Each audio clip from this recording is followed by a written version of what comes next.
اللهم صل على محمد وآل محمد برائے خوشنودی امام زمانہ بابا سے بلند سرکار اللهم صل على محمد وآل محمد رحمت اللہ من کرے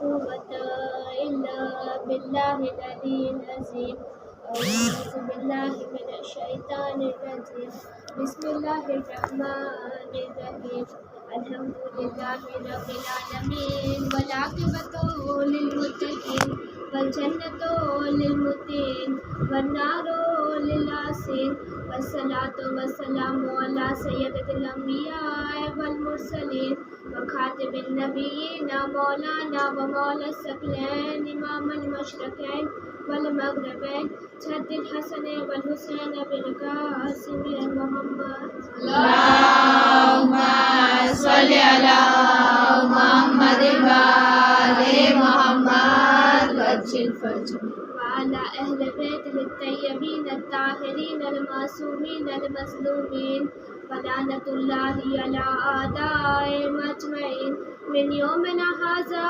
يوم الدين أما بعد فقد قال الله في قرآنه المجيد وفرقانه الحميد وقوله الحق بسم الله الرحمن الرحيم قال رب اشرح لي صدري ويسر لي أمري واحلل عقدة من لساني يفقهوا قولي سرکار اللهم صل على محمد وآل محمد وجل قال رسول الله صلى الله عليه وسلم اللهم صل على محمد وآل محمد وجل کنیزان زہرا السلام علیکم ورحمۃ اللہ وعلیکم السلام ورحمۃ اللہ وبرکاتہ۔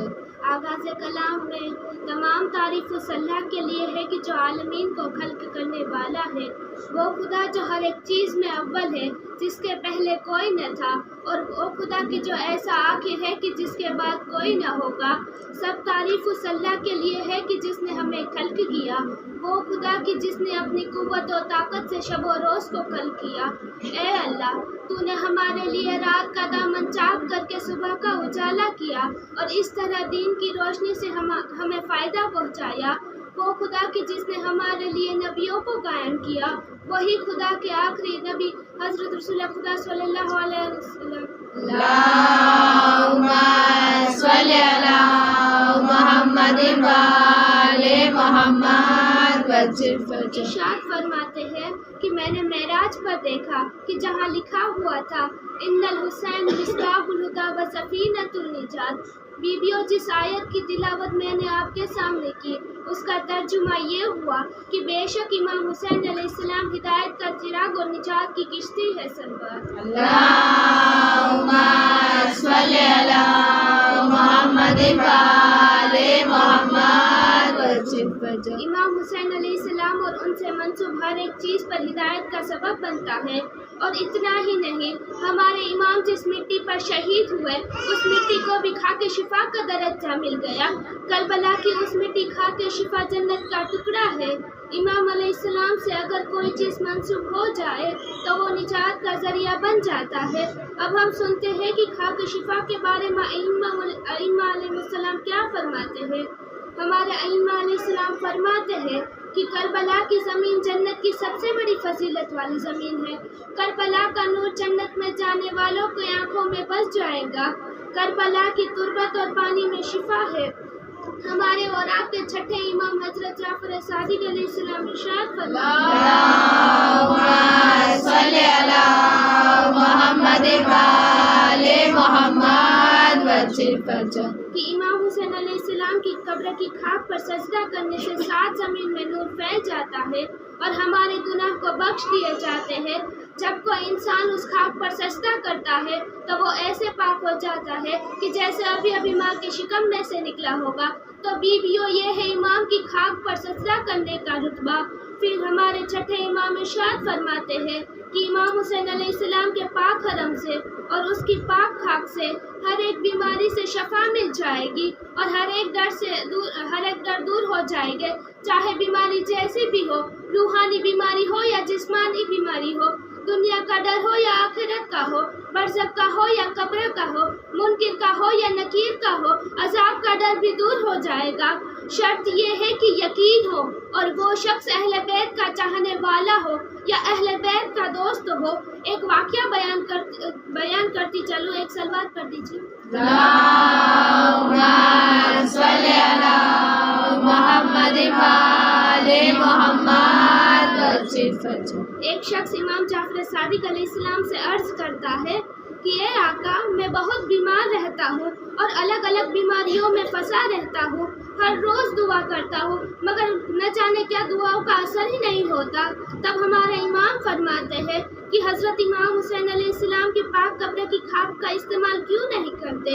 اس وقت اس شخص نے کہا کہ مولا نے کہا کہ اس خاک میں ہر ایک بیماری کی شفا ہے اور ہر ایک ڈر سے محفوظ ہو جاؤ گے، اور جب تم اس خاک پر جاؤ تو کہو اللہم انی اسألک بحق ھذہ تنت وبحق الملک الذی اخذھا وبحق النبی الذی قبضھا وبحق الوحی الذی حل فیھا صلی علی محمد وأہل البیتہ واجعل لی فیہا شفاء من کل داء واماما من کل خوف۔ صلوات۔ اللہم صلی علی محمد وآل محمد وسلم۔ اس کا ترجمہ یہ ہوا کہ خدایا میں آپ سے سوال کرتا ہوں یہ خاک کے حق کے واسطے سے اور وہ ملک کے حق کے جس نے اس خاک کو لیا اور ہمارے نبی کے حق سے جس نے اس خاک کو اپنے پاس رکھا، محمد اور ان کے اہل بیت پر درود اور سلام ہو۔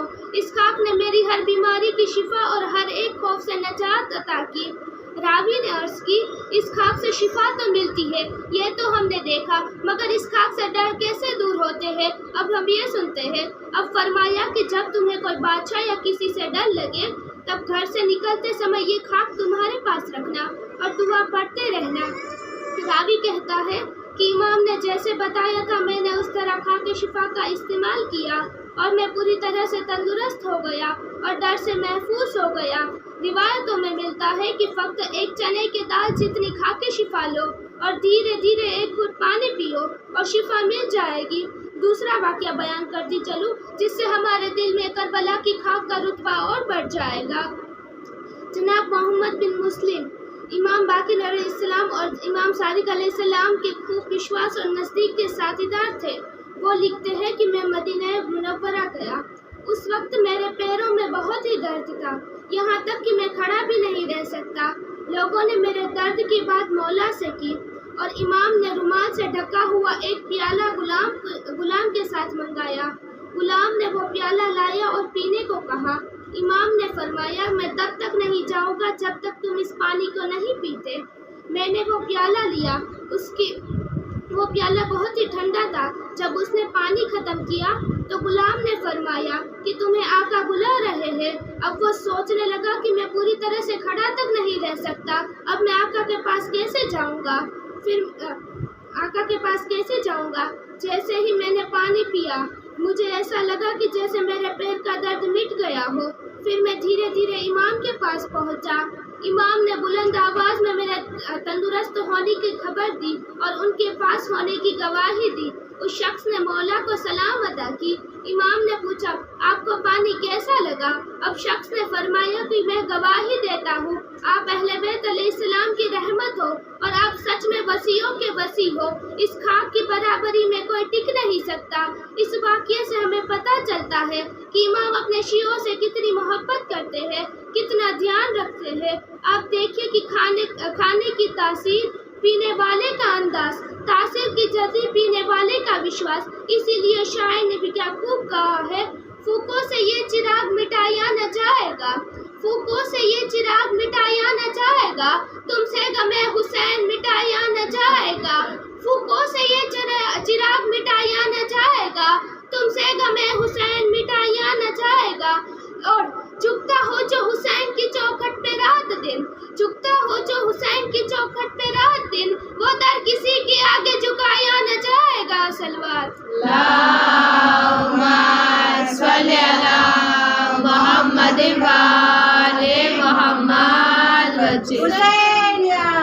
زندہ باد حسین یاد زندہ باد عزیز یاد مرد آباد عزیز یاد مرد آباد نعرہ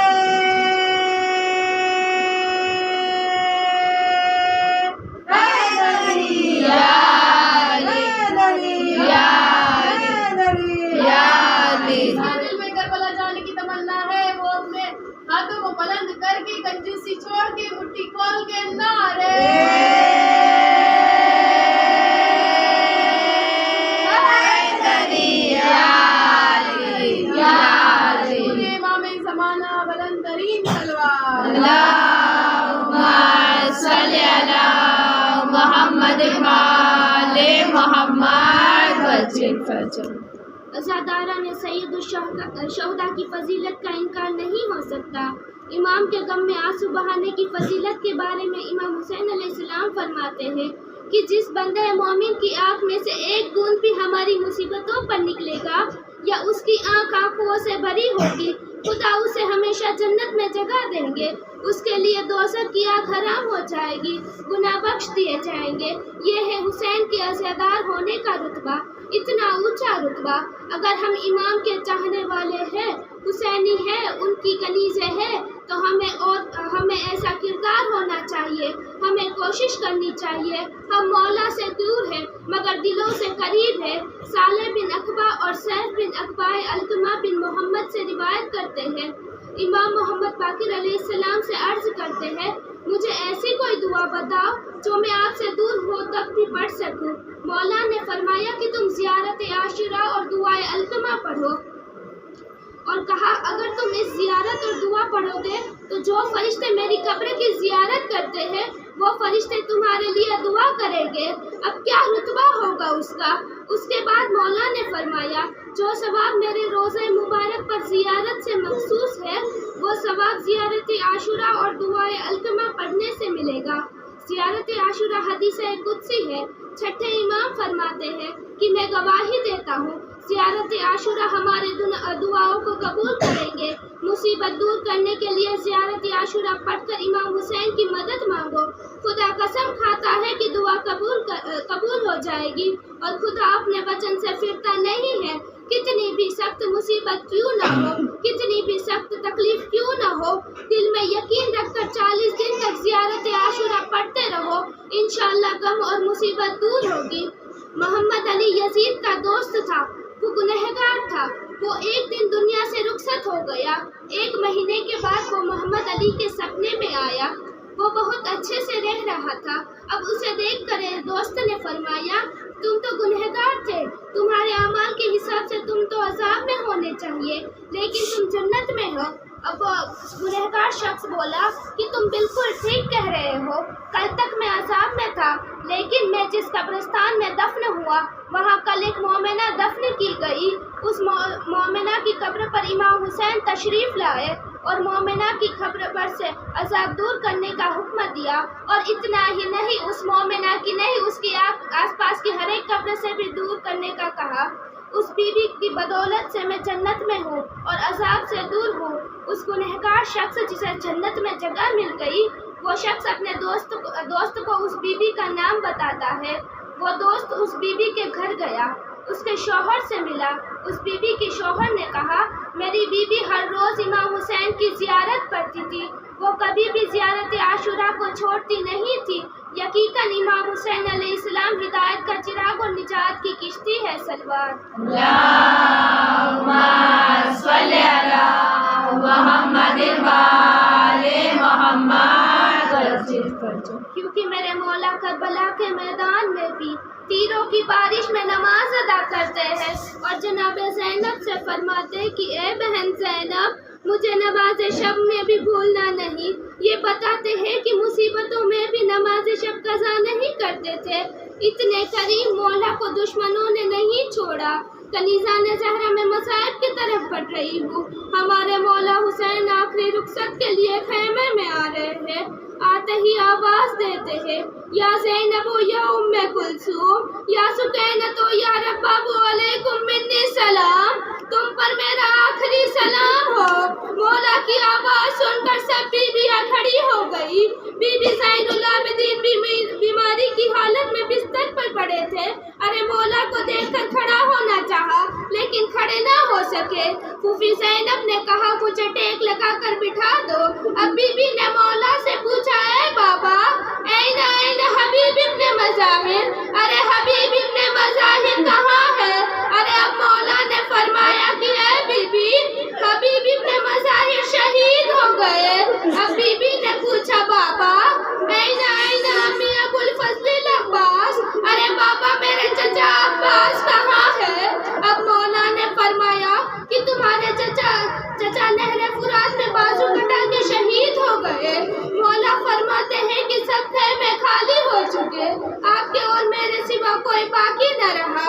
اے بیٹا میں بھی جا رہا ہوں، میں آخری رخصت کے لیے آیا ہوں۔ اب یہ سنتے ہی بیمار کربلا بہت ہی رونے لگے اور فرمایا کہ میری لکڑی اور تلوار مجھے دے دو۔ امام نے پوچھا ارے تلوار اور لکڑی سے کیا کرے گی؟ ارے بابا لکڑی کے سہارے کھڑی رہوں گی اور تلوار سے آپ کی مدد کروں گی۔ اب یہ سن کر بی بی کو اپنے سینے سے لگایا اور کہا یتیم بچوں کا اور بیوہ بیویوں کا میرے بات دھیان رکھنا۔ اللہ اکبر، خدا کوئی بہن کے سر سے اپنے بھائی کا سایہ نہ ہٹائے۔ عزاداروں مولا آخری رخصت کے لیے سب بیویاں اور بچے مولا کے آس پاس اکٹھا ہو گئے۔ کوئی مولا کے پیر کو پکڑتے ہیں، ارے تو کوئی مولا کے ہاتھ کو پکڑتے ہیں، کوئی دامن کو پکڑتے ہیں۔ چاروں طرف سے آواز آ رہی ہے یا ابی یا ابی، تو کوئی یا ابی کی صدا بلند کر رہا ہے، ارے کوئی یا سیدی کر کے صدائے بلند کر رہا ہے۔ میرے مظلوم مولا کس کس کو دلاسا دیتے ہیں؟ اب مولا نے فرمایا اے بہن صبر کرنا، مولا کا دل ٹوٹ رہا ہے۔ ہاں عزادار مولا 3 دن کے بھوکے پیاسے کب تک لڑتے ہیں؟ ہائے مولا نے ایک آواز سنی یا ایھا الذین آمنوا اوفوا بالعقود، اے ایمان والے اپنے وعدے کو پورا کرنا۔ امام نے فرمایا انا للہ و انا الیہ راجعون۔ عزاداروں آقا گھوڑے پر سوار ہے، اشقیاؤں نے مولا کو گھیر لیا ہے، کوئی تلوار مارتا ہے تو کوئی برچھی مارتا ہے، تیروں سے اتنے زخمی ہو گئے ہیں کہ گھوڑے پر بیٹھنا مشکل ہو گیا ہے۔ پھر امام گھوڑے سے اتر گئے، میرے امام اکیلے تھے جبکہ اشقیاء 30,000 تھے۔ ارے میں نے سنا ہے کہ کبھی مولا کھڑے ہوتے ہیں تو کبھی تھوڑا چل کے میرے مولا گر جاتے ہیں۔ مولا کے گرنے کی وجہ یہ تھی کہ جب مولا چلتے تھے تو دشمن نیزے مارتے تھے، کوئی تلوار مارتے تھے، ارے کسی کو کچھ نہ ملا تو ہائے گرم گرم دھول ڈالتے تھے۔ اللہ اکبر، خدا ہمیں کوئی غم نہ دے سوائے غم سید الشہداء۔ بی بی دور کھڑے کھڑے اپنے بھائی کا عجب حال دیکھ رہے ہیں۔ مولا کے سینے پر قاتل سوار ہو گئے اور مولا کے سر کو جسم سے الگ کر رہے ہیں۔ ارے سارے عالم کوہرام برپا ہو گیا، حسین کا سر تن سے جدا ہو گیا، حسین کے بچے یتیم ہو گئے۔ جبرائیل امین آواز دیتے ہیں الا قتل الحسین بکربلا، الا ذبح الحسین بکربلا۔ مولا کی شہادت کے بعد بی بی سکینہ کو ستایا گیا۔ قافلہ جب کربلا سے روانہ ہوا تو رستے میں وہ نیزہ کہ جس پر حسین کا سر تھا زمین میں گڑ گیا۔ نیزہ بردار میں آ کر شمر سے کہا، شمر نے تعزیہ نہ لیا اور سید سجاد کے پاس آیا اور کہا کہ اپنے بابا سے کہو کہ آگے بڑھے ورنہ اسی تعزیہ نے سے اذیت دوں گا۔ سید سجاد بابا کے سر کی طرف دیکھا اور کہا بابا آگے کیوں نہیں بڑھتے؟ ارے کٹے ہوئے سر سے آواز آئی بیٹا سجاد میرے سینے پہ سونے والی سکینہ اونٹ سے گر گئی ہے، جب تک وہ قافلے میں شامل نہ ہوگی حسین آگے نہیں بڑھے گا۔ جب یہ خبر ثانیہ زہرا کو ملی تو وہ بی بی سکینہ کو تلاش کرنے لگے۔ تلاش کرتے کرتے ایک جگہ پہنچے تو دیکھا کہ ایک بی بی جلدی زمین پر بیٹھی ہوئی ہے۔ ارے زینب قریب گئی تو دیکھا سکینہ اس بی بی کی گود میں رو رہی ہے۔ زینب نے کہا تو کون بی بی ہے کہ جسے یتیمہ پر رحم آ گیا؟ اسی لیے کیونکہ اس بچی کو کسی نے تماچے مارے تو کسی نے تعزیہ نے مارے، کسی کو رحم نہ آیا۔ بس یہ سننا تھا کہ وہ معظمہ نے نقاب اٹھایا اور کہا بیٹی زینب میں کوئی اور نہیں تیری دکھیا ماں فاطمہ زہرا ہوں۔ اب زینب ماں سے لپٹ گئی